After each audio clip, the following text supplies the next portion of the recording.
Secrets have a way of coming to light, but I never thought it would happen like this. When I walked into my stepdad's room and caught him in the act, I froze, but I couldn't bring myself to stop watching. What happened next left us both stunned and changed everything. It all started in one evening. The house was quiet, too quiet. It felt strange without the usual noise, the hum of the television, the distant chatter from my mom and stepdad, and the sound of the dishwasher working its way through another load of dishes. Instead, all I could hear was the occasional creak of the old wooden floorboards beneath my feet as I made my way into the living room. I had been home alone for a while, the absence of my mom and stepdad not bothering me as much as it should. They were out on one of their weekend getaways, leaving me with the house to myself. In some ways, it was a relief. I didn't have to pretend to be happy or engage in small talk with my stepdad, Sean, who I'd always felt an odd distance from. It wasn't that he was mean or cruel, but there was something unsettling about him, something I couldn't put my finger on. I knew he loved my mom, that much was clear, and for the most part he had been decent to me. But that didn't change the fact that I always felt a sense of unease around him, especially in those quiet moments when it was just the two of us. Those moments when I wasn't sure if he was looking at me like a father figure or something else entirely. It was subtle, those little moments, like when our hands brushed in the kitchen, or when his gaze lingered a fraction too long on me. At first, I brushed it off, telling myself I was just imagining things, but deep down, something didn't feel right. But the real trouble started a few weeks ago. I couldn't pinpoint when exactly, but over time, I began to notice the little things, the lingering touches, the way his eyes would wander just a bit too long when I was around. It made me feel uncomfortable, like I was being watched in a way I couldn't escape from. At first, I tried to dismiss it. Maybe I was imagining things. After all, it was normal for a stepfather to be a little more affectionate with his stepdaughter than with a stranger. But as the weeks went by, the moments became harder to ignore. It wasn't until one evening, late at night, that everything changed. I had stayed up later than usual, sitting on the couch with a book in my lap. I wasn't tired, and I didn't feel like going to bed just yet. The house was still, except for the soft sounds of the wind rattling the window panes and the occasional car passing by outside. The dim light from the lamp by the door cast long shadows in the corners of the room, making the space feel empty. It was peaceful, in a way, until I heard the sound. A quiet shuffle of feet, a faint creak of the floorboards. At first, I thought it was just my imagination. My mom and Sean weren't supposed to be back until tomorrow, and there shouldn't have been anyone else in the house. But then I heard it again, a slow, deliberate movement, so soft it almost felt like the air itself was pressing against my skin. My stomach dropped. I turned my head, expecting to see my mom returning early, but instead there stood Sean in the doorway. I froze, my heart skipping a beat. My mind raced, trying to make sense of why he was standing there. For a moment, we just stared at each other, an unspoken tension hanging in the air. His eyes were intense, unreadable. The expression on his face seemed different. It wasn't the usual look of a concerned father figure or even a stepdad. It was something else, something foreign, and it made me feel exposed, vulnerable. I swallowed hard, trying to shake off the sudden sense of panic that rose in my chest. Hey, what's up? My voice came out quieter than I intended, but I couldn't help it. Something about the way he was standing there, just watching me, made me uneasy. My instinct was to tell him to go away, to put some distance between us, but for some reason my feet stayed rooted to the ground. Sean didn't answer right away. He just stood there in the doorway as if carefully measuring his next move. His presence felt heavy in the room. I glanced down at my book, trying to focus on the words, but my thoughts kept slipping away. I couldn't shake the feeling that he was standing there, watching me, waiting for something. Finally, after what felt like an eternity, he spoke. "Everything all right?" His voice was low, almost too calm. The way he said it made it seem like he wasn't really asking about my well-being. It felt more like a question about something else entirely. The tone was soft, yet carried an undercurrent of something that made my skin prickle. I looked up, and our eyes locked for the briefest of moments.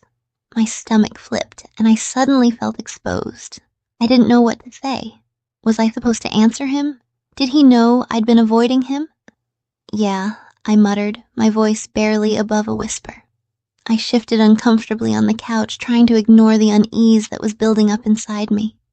I'm fine, just reading. I tried to smile, but it felt forced, unnatural. Sean took a step closer.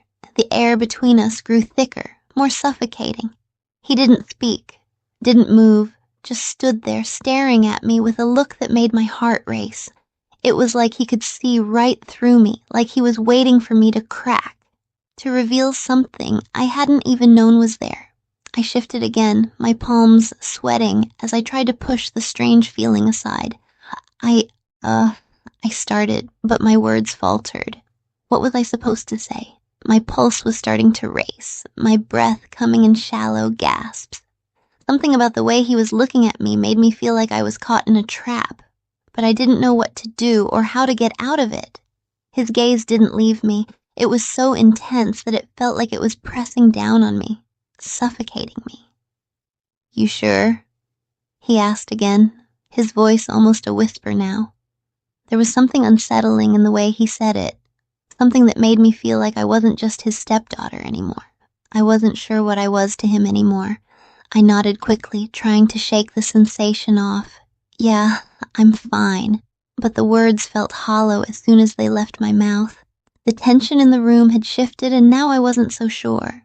The silence between us felt heavy, thick, like something was about to break. And then, as if everything had shifted in a single instant, he stepped closer. His hand reached out, brushing gently against my arm. The touch was light, but it burned into my skin. I froze, unable to move. I wanted to pull away, but I couldn't. His fingers lingered on my arm, and I felt my breath catch in my throat. It wasn't right. It couldn't be right. I had never seen him like this before. Never felt this kind of attention from him. His presence was overwhelming, like it was closing in around me, and for the first time, I realized that everything was different. Sean, I whispered, my voice trembling. The words felt like they had no power, like they were being swallowed by the thick air between us, but he didn't move. He didn't respond. His hand stayed on my arm, and I felt a jolt of panic rush through me, mingled with something I couldn't quite name. Desire? Confusion? I didn't know. I didn't understand it, but I couldn't deny that it was there. His eyes softened, but there was still something dark in them, something that made me feel small and exposed. He took another step closer, and suddenly it felt like there was no space between us at all. My heart raced, and I could hear the pounding of my pulse in my ears. I couldn't think, couldn't breathe. And then, without warning, he spoke again, his voice low, barely above a whisper. I've been waiting for this moment. And in that instant, I didn't know my life would change forever. I could barely breathe. The words hung in the air, heavy and suffocating, as Sean's gaze bore down on me. My heart pounded in my chest, so loud I was sure he could hear it. I wanted to run, to get away, but my body wouldn't respond. It was as though I was frozen in place, my mind racing to make sense of what was happening. His hand still rested on my arm, sending an electric jolt through my skin. The touch wasn't rough or demanding, but it was possessive, like he was claiming something that wasn't his. I wanted to pull away, to shout for him to stop, but the words were trapped in my throat. I couldn't speak. I couldn't move. Don't be scared. Sean's voice was soft, almost comforting, but there was something behind it that made my blood run cold. I've always been here for you. You know that, right? His thumb gently stroked my arm, as if trying to reassure me, but the more he touched me, the more that sinking feeling in my stomach grew. I shook my head, still trying to make sense of what he was saying. It didn't make sense. It couldn't.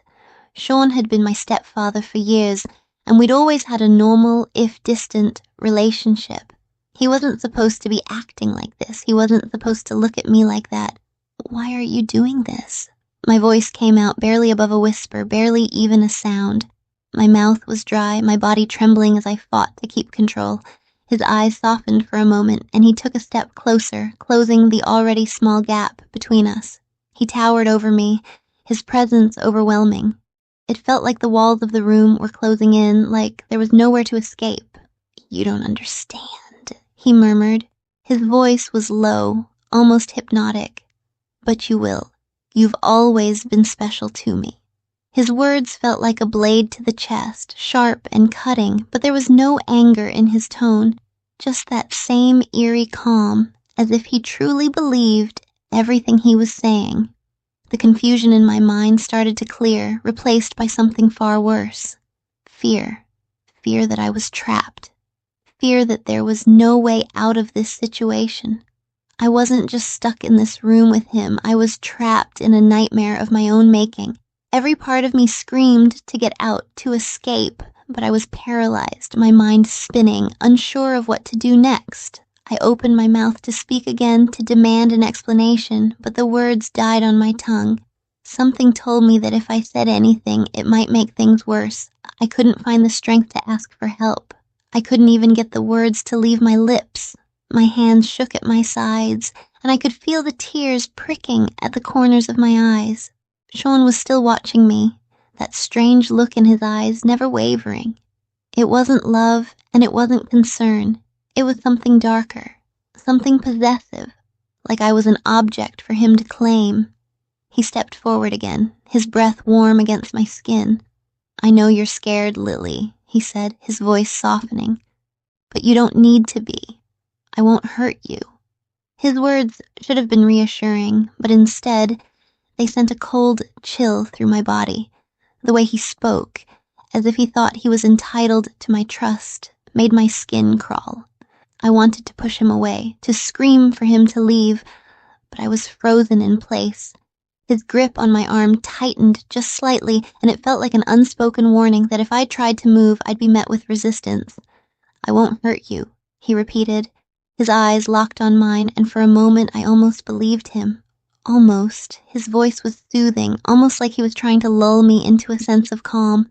But I could see past the mask. I could feel the truth beneath it all, the truth that something was deeply wrong, that this wasn't a gesture of care or protection. It was controlled. And in that moment, I realized something I hadn't wanted to face before. I wasn't just his stepdaughter anymore. I wasn't just a child to him.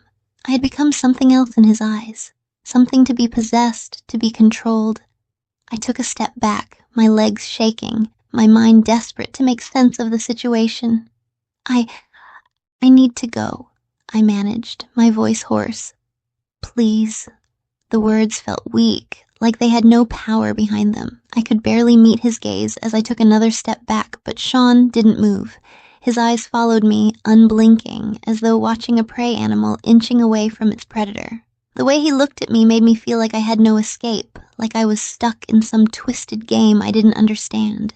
"You can't leave yet," he said quietly. "We need to talk.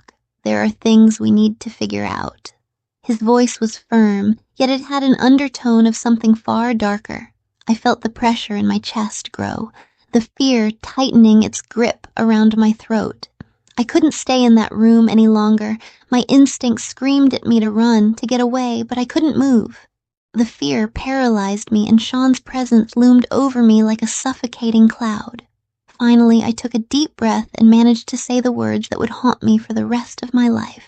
"I'm going to tell Mom." At that, Sean's expression shifted. His eyes darkened, and the air in the room seemed to freeze. "You won't tell her," he said, his voice low and cold. "Not unless you want to ruin everything." I felt the blood drain from my face. There was something chilling about the finality in his tone, the way he made it sound like I had no other choice. The weight of his words hung in the air like a sentence. "Lily," he said my name softly, and I couldn't remember the last time I'd heard him say it so quietly, like it was a secret, like it was something we shared. I didn't respond immediately, too lost in the overwhelming pull between us. My hands shook slightly as I picked up another document, trying to regain some semblance of control, but he was still there, standing beside me, his body close enough that I could feel the heat of it radiating toward me. "Would you ever tell your mother?" he asked, his voice now lower, almost a whisper. I won't," I stammered, my heart racing in my chest. But it wasn't a lie. I don't know why I did this at that moment when he did this to me. His fingers brushed mine again, this time slow and deliberate, sending a wave of heat straight to my core. My breath hitched, and I glanced up at him, only to find his eyes fixed on me, dark and intense. He wasn't looking at me like a boss anymore. He wasn't looking at me with that distant, professional gaze. No, his eyes were full of something else, something raw, something I couldn't ignore. Lily, he breathed my name again. This time it was a question, a plea, an invitation. Before I could respond, he moved closer, his body now pressed against mine. I could feel his breath on my skin, warm and steady. And I knew at that moment that the line we had been walking for so long was about to shatter. There was no more space between us now, no more pretending that nothing was happening, no more hiding behind professionalism or distance. His lips were on mine before I could say another word, and I kissed him back without thinking, without hesitation. The kiss was soft at first, gentle, as though we were both testing the waters. But then, as if something inside us both cracked open, it deepened, becoming desperate, urgent. My hands found their way to his chest, gripping the fabric of his shirt as I pulled him closer, feeling the hardness of his body against mine. The kiss deepened quickly, growing more urgent, more desperate, as if we were both starving for something we couldn't name. His hand slid to my face, guiding me closer, and I responded with a hunger of my own. I wanted this, I wanted him. It wasn't just the kiss, it was everything, the way he made me feel, the way he seemed to understand me without saying a word. My hands found their way to his back, my nails digging into his skin as if I needed to hold on to something to stop myself from losing control. The kiss grew more frantic, more desperate. I was drowning in him, in the heat of his body, the taste of his lips, the way he made me feel alive in a way I had never known. When we finally pulled apart, both of us gasping for breath, our foreheads stayed pressed together, our eyes locked in a moment of strange clarity. Everything else in the world seemed to fade away. "Lily," he whispered, his voice rough with desire. "Are you sure? Because once we go further, there's no turning back." The tension between us was unbearable, a sharp, painful ache. My heart was still racing, my mind spinning, but at that moment I knew there was no going back. No matter how much I tried to convince myself that I should stop, that this wasn't right, I knew that I had already made my choice. I nodded, just a small movement, but it was enough. Sean's breath hitched, and without hesitation, he kissed me again. This time, there was no hesitation, no uncertainty. It was raw, it was urgent, it was everything we had been avoiding for so long. His hands moved lower, his touch gentle but firm, as if he was giving me the choice to pull away, to stop him, but I didn't stop him. I couldn't. I did it with him. He did it to me. I cannot get into the details, but it was everything that you could imagine. Hungry, urgent, desperate, like we were both searching for something we had never known we needed. My body, my heart, everything inside me wanted this, even if I didn't understand why. "Lily," he murmured, his voice low and steady. "I'm not going anywhere. I'll take responsibility. Don't worry, I've got you." I didn't have the words to say what I was feeling, but in that moment, his words were enough. I nodded again, barely able to breathe. "Don't worry," he repeated softly. "I'm here, and I'll take care of everything." And somehow at that moment I believed him. But this was just the beginning. Time passed in the blink of an eye. When I woke up, Sean wasn't beside me. I sat on the edge of the bed, the weight of the world pressing down on my chest. The silence in the room felt suffocating, like the walls were closing in around me. My fingers still tingled where his touch had lingered, and I couldn't shake the warmth of his kiss. I closed my eyes, trying to block it out, but his face, his hands on me, the way he had kissed me, it kept replaying in my mind. It wasn't supposed to happen like this. This wasn't supposed to happen. He is my stepdad. How could I face my mom from now on? I should have pushed him away, told him it was wrong, but I didn't.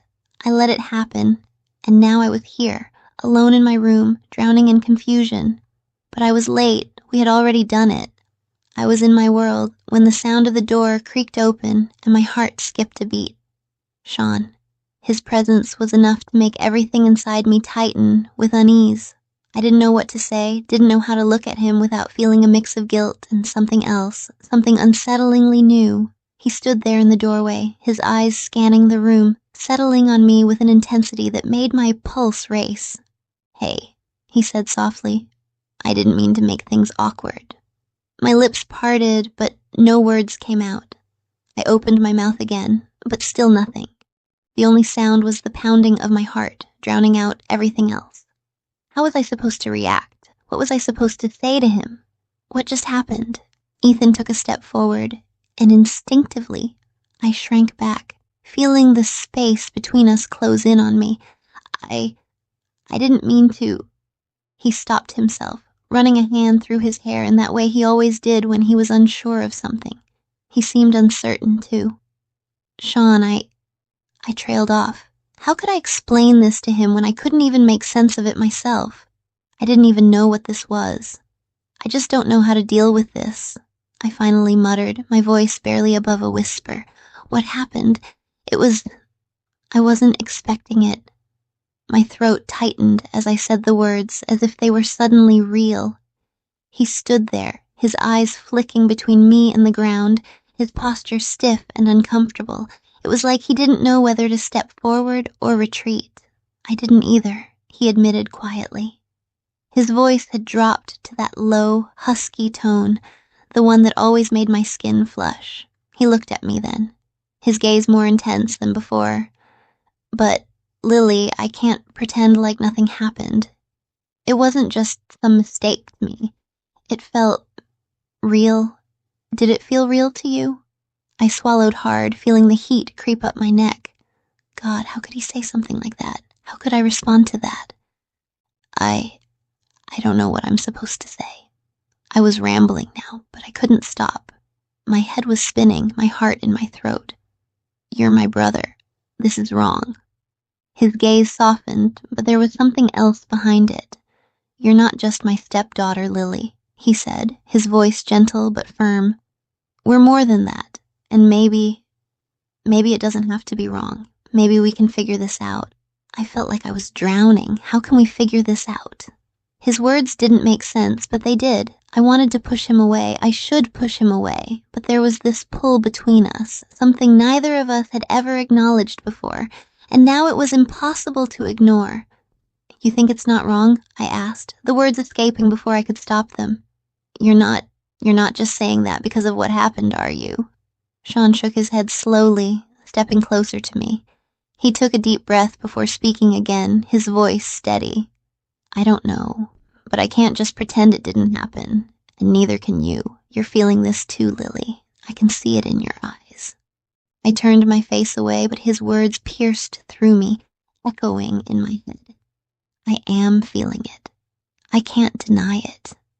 The tension between us was electric, and no matter how much I wanted to deny it, I was drawn to him. I said, my voice shaky. "This isn't how it was supposed to happen. I wasn't prepared for any of this."